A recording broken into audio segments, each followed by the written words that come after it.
So much rain here over the last couple of days.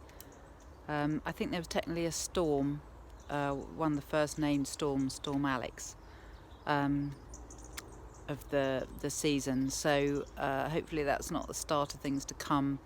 But it was just absolutely bucketed and bucketed. We had, inches of rain, and so the garden is just a quagmire again. The ducks are really happy, chickens less so.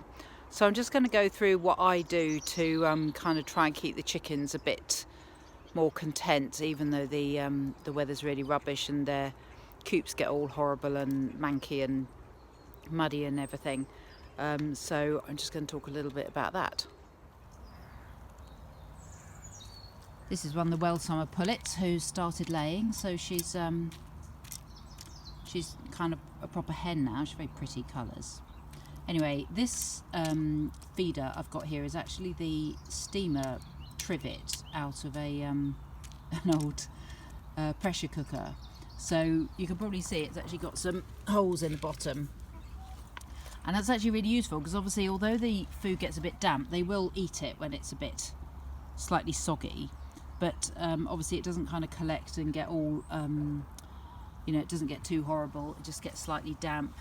And so that's quite a good idea if you can find some sort of container. Sorry, there are the ducks. If you can find some sort of container. Yes, hello. Very handsome. If you can find a container to put their food in, which does have holes in the bottom, it just does save your feeder a little bit. Yes, I know you're very happy, aren't you? You love it when it's all muddy and wet and horrible and there's puddles everywhere.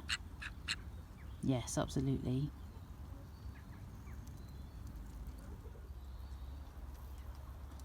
I use cut up pieces of tarp, hello girls, over the tops of my runs, but obviously it does, they do leak a bit, and you have to, it's always this trying to find this balance between something that protects them but also isn't going to kind of flap about in the wind too much, and kind of whatever you use, there's always going to be bits which leak. So this one leaks kind of down the join there, so there's always a kind of soggy bit, corresponding soggy bit underneath.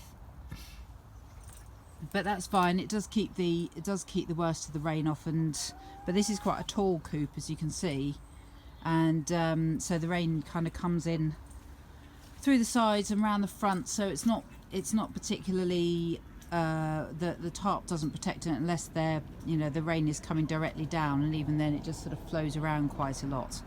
So it is a bit of an issue, but I just bought 2 old tarps for kind of 20 quid off eBay and just cut them up and put new eyelets in them where they needed them, and they do a good job because they're pretty robust, and so if you can get hold of something like that, it's quite useful to protect your coops. I have a bit of a problem with some of them, so this one over here, because this roof has to slide back and forwards for me to be able to let them out, and I've got a bit of wood just weighing it down. So this is literally just a kind of blanket over the top, a kind of waterproof blanket. Obviously it's not completely watertight, it does let the water through, but it keeps sort of the worst of it off and just keeps them a little bit drier under there.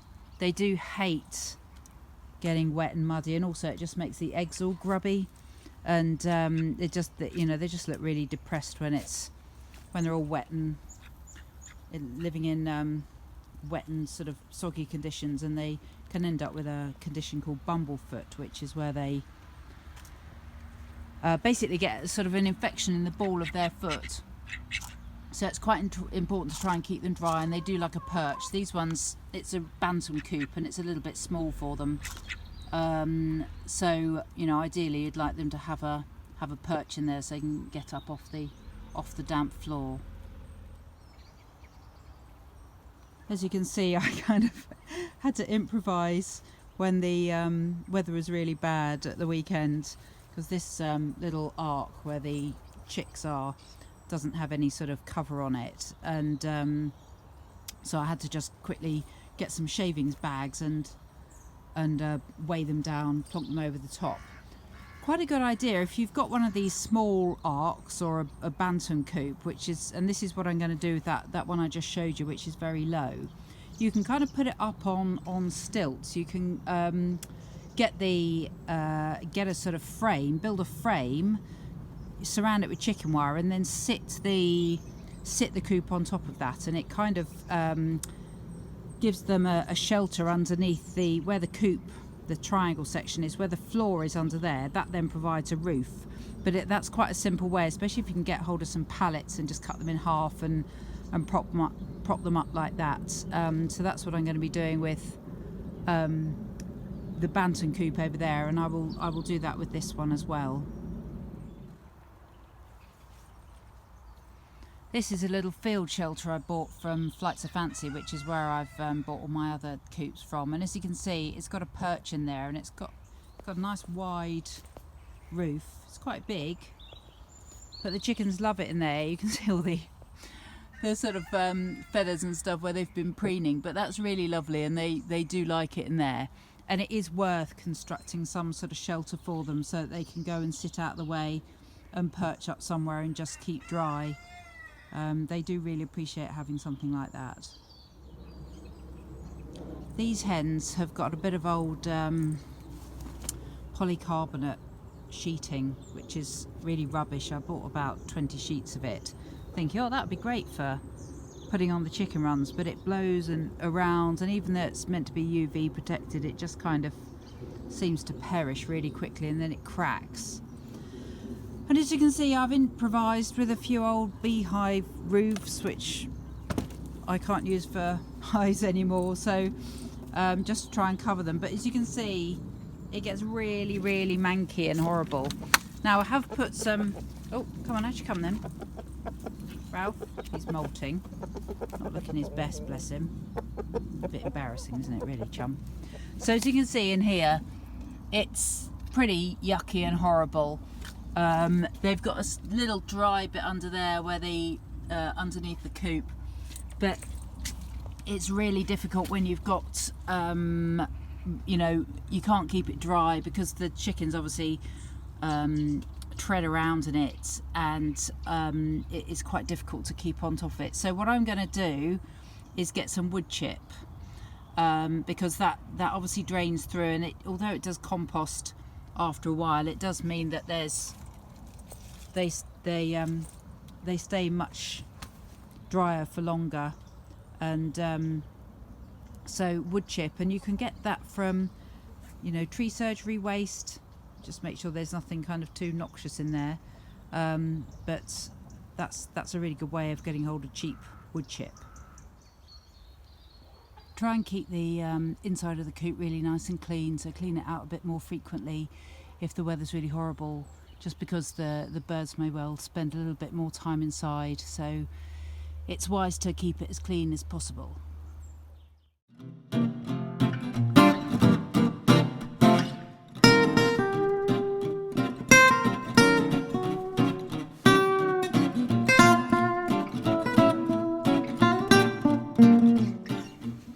It's a bit early.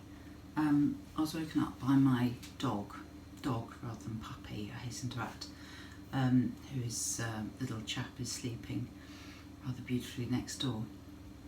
But I thought I would make some ginger cookies, just because I haven't got a kind of cosy scented candle at the moment, and I thought, oh, it'd be really nice to have the house smelling of sort of ginger.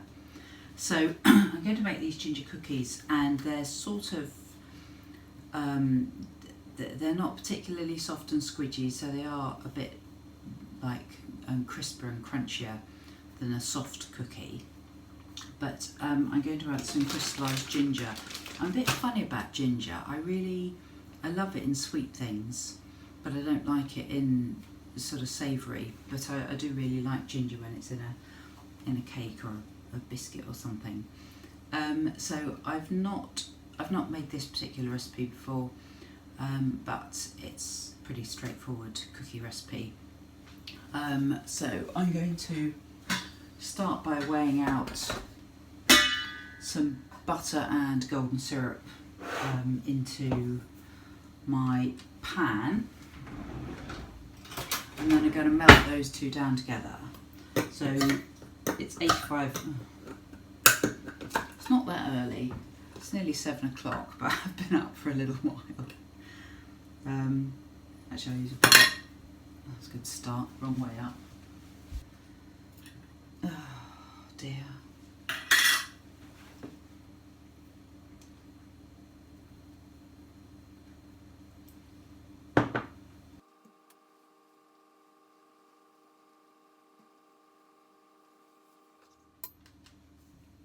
And I need 115 grams of butter.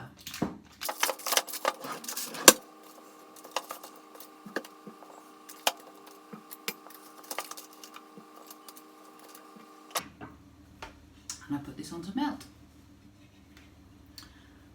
I need 300 grams of self-raising flour. Now I don't, that's the wrong flour.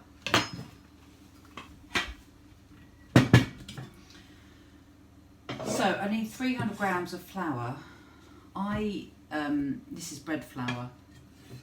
I don't ever seem to get around to buying cake flour, and I can't notice a discernible difference in the end result. So given that I get through, you know, I buy bread flour in bulk from Shipton Mill, a 16 kilo sack. So I just kind of think, well, 300 grams. I just carry on using that, and as I said, I haven't noticed kind of people spitting out my cakes because it's the wrong kind of flour.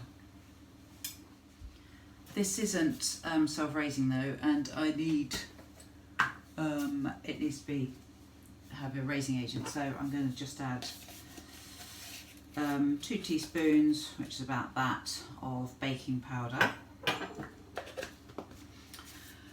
So I also need some sugar, and I suppose you could use soft brown, but I'm going to use just regular, actually I think this is caster sugar, and I need 200 grams of sugar.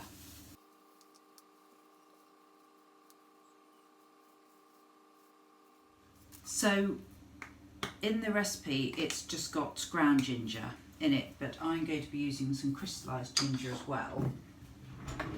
So I'm going to put in 1 teaspoon, she says 3 teaspoons, but I'm going to put in 1 teaspoon of ground ginger. And then I will do 50 grams of this lovely crystallised ginger that I've got here. There we go. So I'll just chop this up.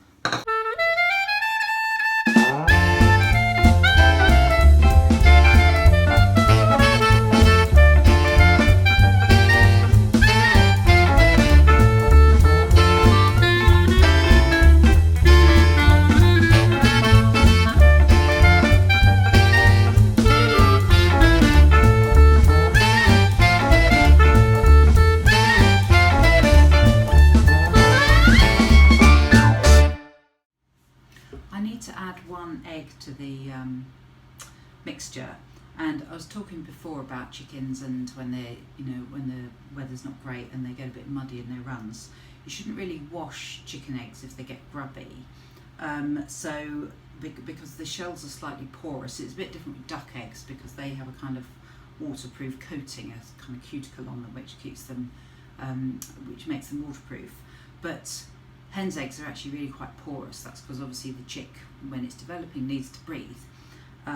So try not to wash your eggs. The best thing I find is I've got a little kind of, it's a sort of zero waste unsponge that it's called, and it's got a little bit of hessian on it and a bit of kind of waffle.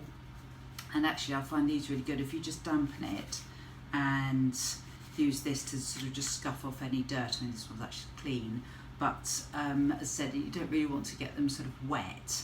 But sometimes if they are really grubby, I don't really like cooking with them, because if I'm going to be breaking an egg into something, I don't want shell getting in there.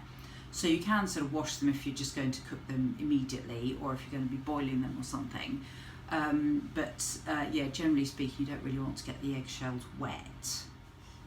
So here's my syrup and melted butter, and I'm just gonna stir the egg in now. Use a wooden spoon because I hate the sound of metal scraping on metal. Then I add the stem ginger, not stem ginger, crystallized ginger.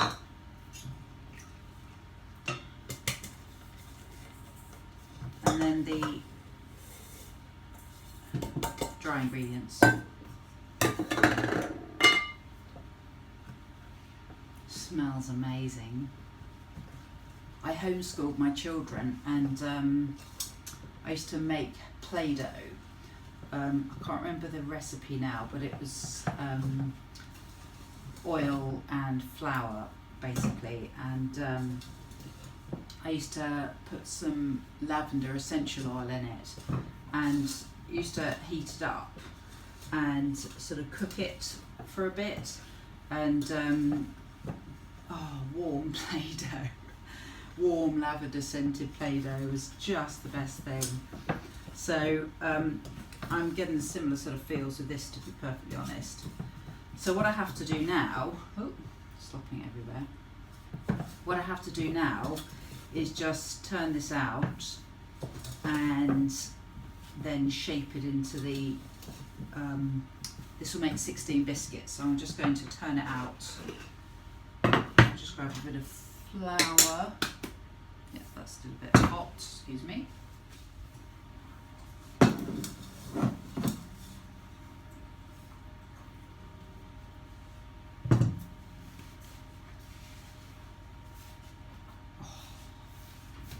So nice.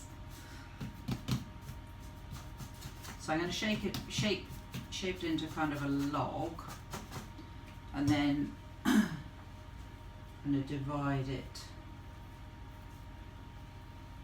down the middle, and then I need, like I said, to make 16, so I'll just divide each of these into 8. Then I just need to roll them into balls and slightly squish them down to make a little fat disc.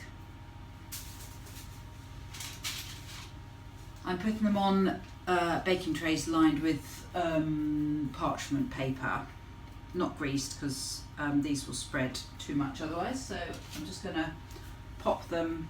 Oh, this is so nice. Really enjoying this.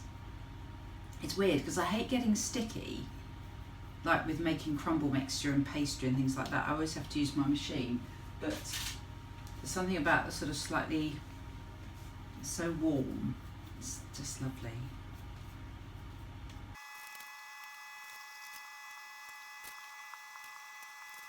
I make a gingerbread house each year at Christmas, which is this kind of very masochistic thing I go through. And this year I'm hoping to do Vlogmas, so quite a few posts in December, and I think I was saying to my daughter that I might try and do a gingerbread house for the vlog. I'm not sure if my language is quite, a bleep machine will be going full on with that, but yeah, I do love gingerbread, and when I'm just making cookies and I don't have to actually construct some sort of architectural masterpiece, it's much easier. But yeah, that's really nice. I've got my 16 little discs of biscuit there, and I'm going to pop them in the oven 180. Once the oven's heated up, they go in for 10 minutes. They harden quite a lot on cooling, so I'll pop the oven in a minute.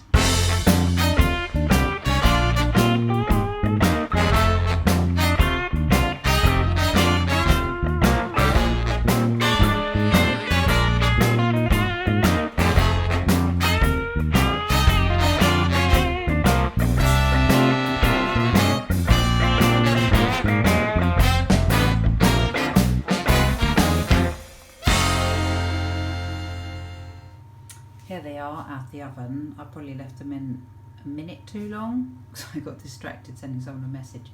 Anyway, so this one looks slightly toasted, but they're still quite, you can see they're quite soft. So I'm going to just leave them here for about 10 minutes and then I'll put them onto a cooling rack.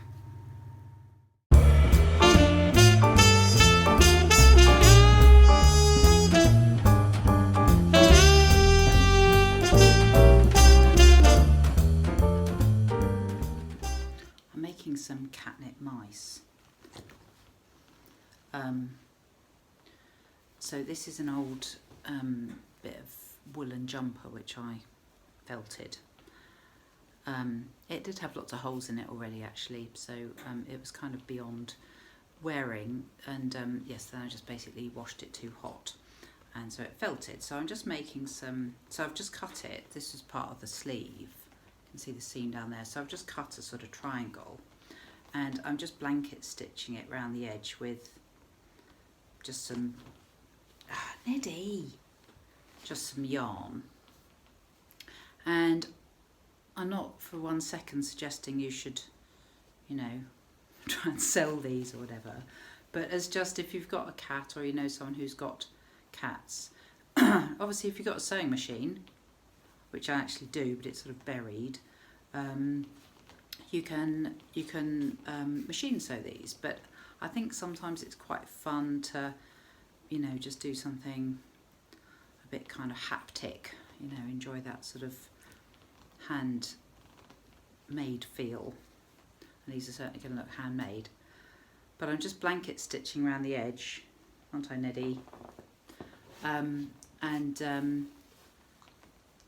I will then stuff it with catnip, which I've dried out and I've mixed with some sheep's wool. So sheep's wool kind of padding, cladding, filling, toy filler, whatever you want to call it, is pretty inexpensive, and sadly wool for the vast majority of sheep farmers is a waste product, and they quite often it's, you know, cost more to shear the sheep than they do to get for the wool for the fleece. So by using, you know, real wool filling, we're supporting our farmers, sheep farmers, albeit in a very small way. And the other nice thing about using sheep's wool rather than some sort of polyester filling is that you've got the wool here, so this is pure wool for the sort of mouse body, and then if you're using wool in the, chewing your tail, yes, then we've got wool in the filling, and I'll show you the catnip that I use, because this also means that when your kitty has got bored, as cats are wont to do with any toy you get them, but if the you know, once your cat's got bored of the toy, or maybe the catnip isn't quite as strong and they're no longer playing with it, you can just plant them. And if you've used not just the leaves but also the, oh, I've just noticed there's a rabbit coming to join in. You coming in as well, Rhubarb? Once you've finished with the toy, you can just plant it or put it, you know, you can compost it, but it's quite fun to plant it because the obviously the wool will break down and the seeds will germinate. So I've just sewn around the edge and left a little pocket at the end, haven't I, Ned?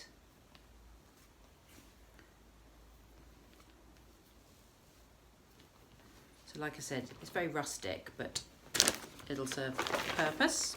So here I've got sheep's wool, which I've mixed with catnip leaves. Doesn't smell terribly strong at the moment, actually. So I might need to dig a bit deeper. Ah yes, that's a bit better. So I'm just going to fill this. There we go. So I am very aware it looks a bit like a Cornish pasty, but we are just going for the homemade rustic look, and the cat will appreciate it. I think if I put some eyes on it, just stitch through some eyes in a darker yarn, hopefully look a little bit more like a mouse rather than a or one of those jellyfish, a man-o'-war jellyfish, which is, yeah, anyway, rather unfortunate, but never mind, we work with these things.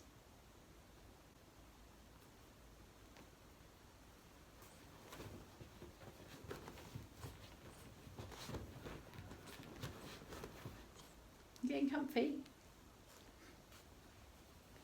There. So I'm really pleased my brother doesn't watch this vlog, because he would be guffawing with laughter at this point. Anyway, so I will stitch some eyes onto this, but obviously you can leave the tail because your cat will enjoy that too. So I'll just go and finish off this little mousey.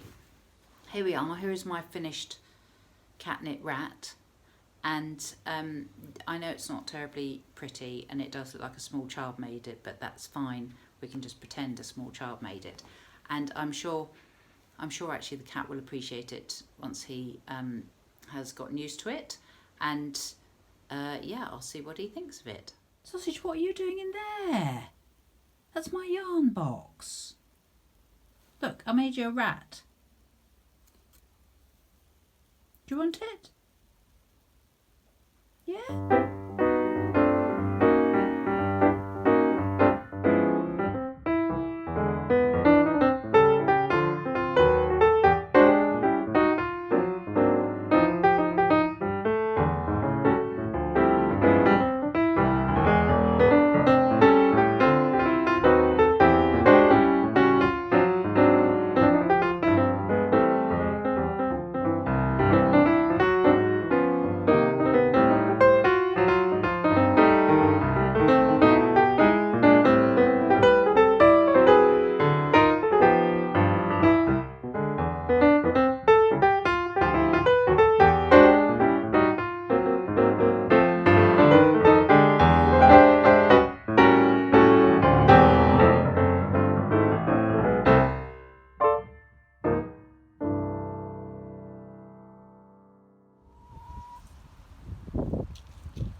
Here's my catnip or catmint.